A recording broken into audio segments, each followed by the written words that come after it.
4 колы – гэта надзейнасць, а 2 – гэта поўная свабода ад умоўнасцяў і стэрэатыпаў. Так лічаць аматары экстрыму на двухколавым жалезным кані. Пад роў матораў калона колькасцю звыш 350 матацыклістаў прамчалася па вуліцах горада.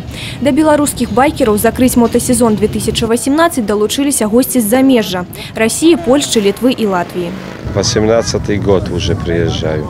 Был на всех майских праздниках, но на открытие, когда только начинали организовывать открытие и закрытие сезона, я приезжаю на все, не отпускаю никого.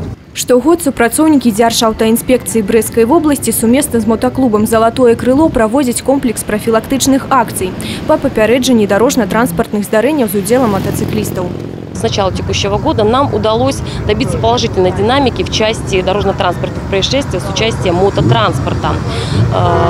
Не допущено роста ДТП с участием мотоциклистов и допущено снижение ДТП с участием водителей мототранспорта, которые находились в состоянии опьянения. Мы надеемся, что следующий год мы продолжим в том же ритме. Месца за рулем мотоцикла выключна мужчынскі занятак, недарэчны стэрэатып. Месца для прыгожага полу таксама ёсць. Яркі таму прыклад Наталья Зверова.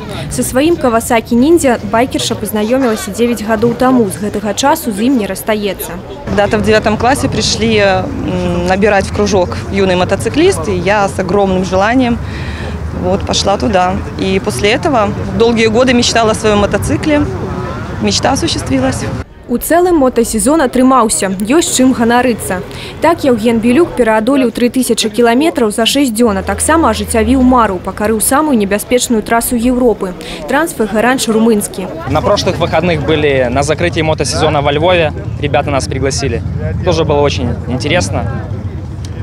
В общем, сезон удался. Все живы, здоровы, слава богу. Много новых друзей, много новых впечатлений. Все просто отлично.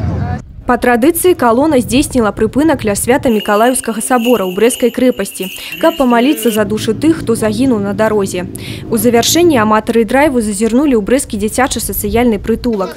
Разам з супрацоўнікамі Дзяржаўтаінспекцыі матацыклісты ўручылі дзецям памятныя падарункі. Анастасія Кузіч, Юрый Плінда, тэлерадыёкампанія «Брэст».